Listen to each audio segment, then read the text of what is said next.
Am I the a-hole for not letting my daughter live with me after my ex kicked her out? My ex-wife, 45 female, and I, 46 male, divorced 3 years ago and have 3 kids together, 24 male, 22 female, and 17 female. Since our 2 older kids were already moved out and in college when we divorced, the only custody and child support issue we had was our youngest daughter, Mary, who was 14 when we split. My ex wanted full custody while I was pushing for shared custody. I had moved into an apartment at this time, and Mary would stay with her mom during the week because it was easier for school. She would come stay with me on weekends though. I answered any questions Mary had about our divorce, but I made it a point to never say anything negative. I didn't want Mary to think that anything she had done was the cause for our divorce. I cherished the weekends we spent together, and from everything I saw, Mary enjoyed our time together too. So it came as a huge surprise when Mary read a statement during a custody hearing stating that she felt I was unfit as a parent and that she wanted to live with my ex full-time. The pain I felt listening to her say those things cut me to my very core. I tried to talk with Mary after the hearing, but my ex stepped between us and told me to leave them both alone. I was heartbroken. Since then, I've only had rare visitations with Mary because she has consistently said that she wants nothing to do with me. No matter how bad it hurts, I never pushed her to spend any more time with me than she wanted to. I have paid every cent of child support and also continued contributing to her college fund. I have had many conversations with my other kids about Mary because I was so surprised by this change of behavior. They have both told me that Mary hasn't said anything specific to them about why she made the choice she did. Communication between my ex and I is not good, and she pretty much refuses to discuss anything related to Mary, who is going into her senior year of high school. I have recently moved in with my girlfriend of 1 year and her 3 kids, all under 15. Things have been good, and I'm happier than I've been since the divorce. But a few weeks ago, I got a surprise call from Mary. She said that my ex had kicked her out of the house, and she had nowhere else to go. I immediately told her that I would help any way I can. After talking with my girlfriend, we agreed to let Mary stay with us for a few days while we get things figured out.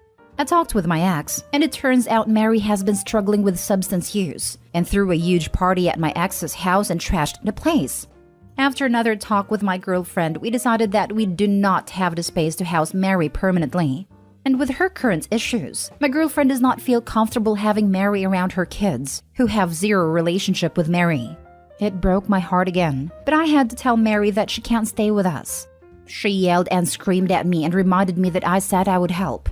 She's since gone back to my ex, and I know Mary needs help, but both her and my ex are refusing to speak with me. Now for the top comments. Your daughter is a minor. Your ex, who has full custody of her, cannot legally kick her out. If she does and the child lives with you, she will have to pay you child support. But also, dude, work on your relationship with your child. True, hate to say it, but Opie may need to get the authorities involved. Sounds like it's possible the ex orchestrated all of this. Info, have you considered that your ex might be lying or exaggerating the drug problem? Have you offered your daughter some form of rehab where she can live? When Mary was at our house, I talked to her about this. She said she just used weed and hasn't done anything else. She admits to throwing a party and that it got out of hand and some things in the house were damaged. I tried to suggest rehab or counseling, and she got defensive and told me that I can't expect her to listen to me when I've been out of her life for so long. Everyone sucks here, but I honestly think you're the a-hole. Through the entire post, you're upset about Mary not wanting to live with you and how hurt you were by the statement she made in court. Now you have the opportunity to spend time with your daughter and figure out why she said those things and what went wrong in your relationship. But instead of taking that opportunity, you tossed her out instead. Sounds like she was right to not want anything to do with you, if that's your idea of being a father. I don't have custody of Mary. My ex does. I do not know the legal implications of letting her live with us. Also, the house we live in belongs to my girlfriend, not me. I can't force her to allow Mary to live with us. She has her own kids to look out for. None of them have any relationship with Mary, so I don't blame her for being wary and cautious. Next story. Am I the a-hole for telling my wife and her parents that I won't force my youngest to call her mom? I have 2 children with my late wife. We had our oldest when we were just 20, and 6 years later we had our youngest. 3 months after the birth of our youngest, my wife died suddenly and unexpectedly. I found out after her passing that she'd had a heart condition that she was never made aware of. I was told to get both my kids tested, and both inherited a condition from their mom. That period of my life was traumatic as heck. Luckily, I had so many videos and photos of their mom to share. We also had her dad, who was amazing and the best grandpa to the kids. My son remembered his mom. My daughter was too young, but she's heard so much about her mom from her family. 2 years ago, I started seriously dating my current wife. I have known her for 4 years, and she met my kids once we got more serious, but not where we rushed into moving in. The kids are now 7 and 13. We've been married for a little over 5 months. We had talked about her relationship with the kids before we got engaged. She told me she wanted to be seen as another mom to them, so I spoke to my kids. My son was clear that she would never be a second mom. My daughter said she wasn't sure, but she didn't feel that way about her. I told them both their feelings were 100% understandable and fine. They both said they liked my current wife and they thought she was kind. I spoke to her about it then, and she told me she was fine if they weren't okay with it at a time. I told her she needed to be okay with it if they always felt that way. I told her she needed to be prepared for always being step to both of them. She took some time to think and said it was fine. But once our wedding happened, she seemed to grow agitated by the lack of mom title for my daughter. I think it bothers her less with my son because of his age, but she has told me she does feel different about it with my daughter because she is the only mom figure she has known. I suggested the two of us to go to therapy together to talk it out again, but she said it wasn't needed and that she would get over it. But then last week, she and her parents brought it up to me, how I should encourage my daughter to call her mom, and how my daughter deserves to have a mom in her life, how she'll never know her birth mother, which I hate that term for my late wife. They told me pushing her is the best thing for my daughter, but I told them I would never push her to do it, that her comfort in all of this is important to me, and feeling like nothing is forced on her. They told me I was putting my kids' feelings before my wife's, and I said yes. They told me I was a horrible husband and a horrible father for denying them both this. My wife's mother said I was an a-hole to string her daughter along. I told my wife we need therapy with us, and also told her our marriage was hanging on by a thread. In truth, I'm doubting our marriage over this. The kids do like her a lot and enjoy having her around, which makes this suck extra hard. Am I the a-hole? They told me I was putting my kids' feelings before my wife's. I said yes. Freaking legend. Not the a-hole. I sincerely hope Opie also looked at them like they were stupid when he said yes. Because honestly, the gall of these people to expect him to subjugate his child's emotional needs and growth to his wife's wants. Not even a want. It's a whim at best. What does it matter if they consider her as a mom or as a thundercat? As long as they get along well and they respect her, it doesn't matter. My condolences on the loss of your wife. How incredibly heartbreaking. Also, not the a-hole. It irks me that your current wife refers to your first wife as a birth mother. That stings. I hope the kids were not in earshot. It makes me smile to read about your keeping your wife's memory alive. Those kids are blessed to have you as their dad. If your current wife will not agree to counseling and continues to push the issue, which she had agreed to drop, it's time to consider a change. It stung for me too, and I can't put all the reasons into words. It feels so dismissive, like she walked out on our daughter or gave her up for adoption. But my late wife was an amazing mom. She was a really thoughtful mom too. I learned so much from parenting alongside her. Sounds like you have a huge decision to make very soon regarding your marriage, my dude. Next story. Am I the a-hole for not wanting my husband on the deed? I, 37 female, have been married to my husband, 38 male, for 10 years. We both worked good jobs, had a house with a mortgage, and otherwise lived normal lives, until 5 years ago when everything turned upside down. My husband has always liked to gamble. It was never excessive. Poker nights with the boys, a couple of trips to Las Vegas, the lottery, and that was it. Or so I thought. Eventually, all the lies and the secrets came out. He'd been gambling. A lot. Online illegal poker games, horse race betting, everything you could put money down on. He had secret credit cards, emptied our savings account without me realizing, and even took a loan out against our house, faking my signature to do so. Eventually, his brother convinced him to tell me. I'd always been good with money. I'd never been stupid. But I relaxed around my husband because I had no reason to believe he'd do something like this. We had to sell our house to pay off the loan and mortgage. We paid off some of the credit cards and bookies, but still had a mountain of debt. We even put off having kids because we were no longer financially secure. My dad, 72 male, came to our rescue. He had a decent pension enough to live on and gave me some of his savings to pay off the rest of the debt so we could rebuild. I had initially refused, but he said it was an early inheritance and I was desperate. My husband went to Gamblers Anonymous. He had to be completely transparent with his internet and phone usage with me and his brother. If he left to go out with friends, he would have to send a photo to show he wasn't gambling. I was strict because I said it was that or I left. He hasn't gambled in 3 years. He did slip just before the 2-year mark, ended up losing $1,500 at poker. He apologized, continued on the meetings, and nothing since. My dad recently passed, and with the sale of his estate and his savings, we have enough to buy a house again, with only a small mortgage. The issue is, I don't want my husband on the deed. The idea of us losing everything again because he remortgaged/put a loan against the house terrifies me.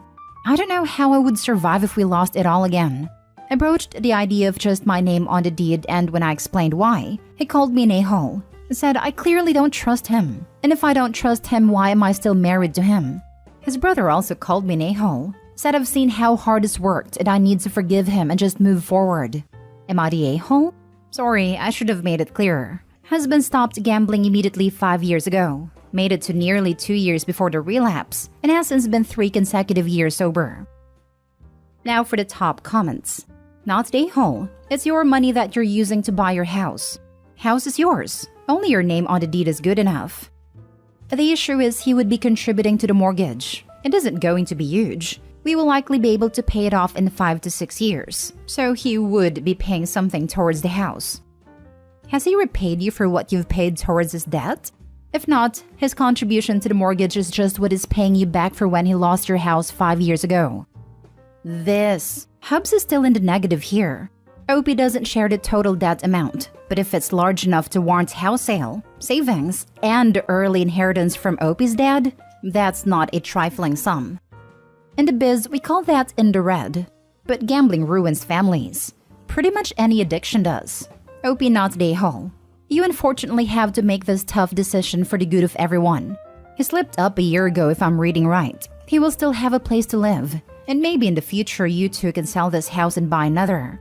But for now, you have to look out for yourself.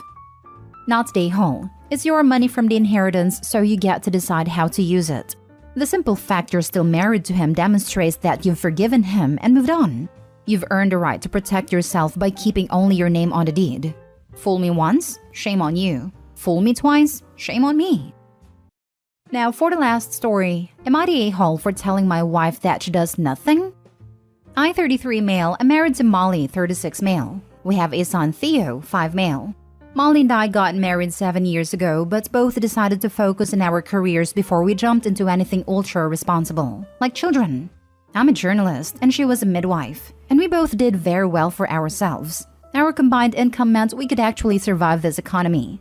Because we were so financially stable and kind of getting on the older end of the spectrum for children, we decided to have our first and only child, which is Theo, of course. When Theo was born, Molly and I both took time off work to spend the first few weeks with him. But eventually, my paid break ended and I was forced to go back to my job. Molly did not go back. In fact, Molly did not go back for so long that she was fired. This caused a giant rift between us at a time, but we came to the agreement that she could be a stay-at-home mom while I went to work. This worked out for a few months, until Theo started walking, and then Molly stopped doing anything around the house. She would go out with Theo all day, and I would inevitably come home to laundry everywhere. Toys scattered, kitchen a mess, and just no sense of cleanliness at all. I would end up having to clean the house after an 8-hour shift, only to have to work on reports. This has continued for the whole 5 years of Theo's life. Molly has been terrible at cleaning or taking care of the house at all, but she does good with Theo, feeding him, cleaning him, etc., but I'm always left to clean the messes afterwards. At a time, I thought maybe it was too much for her and asked if she wanted to hire a nanny while we both worked, but she refused. I've asked her to maybe clean up a little before I come home. She agreed, did it for a time, and then stopped. Yesterday I had enough. I came home from work only to find Play-Doh all over the living room, kitchen ingredients left out on the counters, water spilled over the hallway, toys everywhere, food on the floor. I feel need to clarify that I understand kids make messes. But this wasn't just Theo's mess, it was Molly's mess too. It was extra stress, and I finally snapped. I told Molly that I was done with it and that I wasn't going to clean these messes anymore. And that it was practically her job to clean the house and that she does literally nothing. So this should be easy for her. She snapped back saying that she takes care of Theo all day and is teaching him and making him into a good person. Partially a lie since Theo now goes to school between 9 and 3. She said that kids make messes, and if I can't deal with that, then I shouldn't be a father. That I was horrid to say she does nothing when she takes care of a 5-year-old while I'm away. It stopped after a while because Theo came inside from where he was playing in the garden, but I got told to sleep on a couch.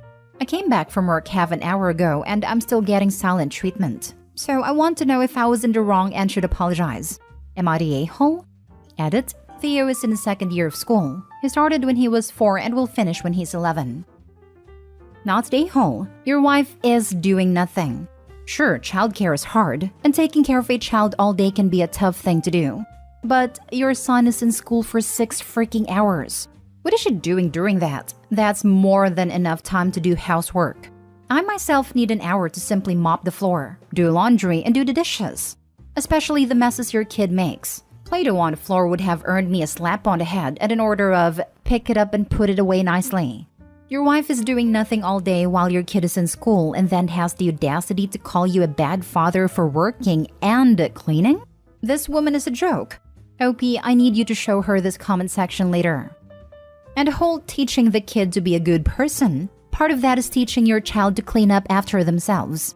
My 17-month-old helps pick up her toys. She helps throw away the trash and brings her plates to us to wash it. This is a 17-month-old toddler. A 5-year-old kid, they should be cleaning up their own messes by that age.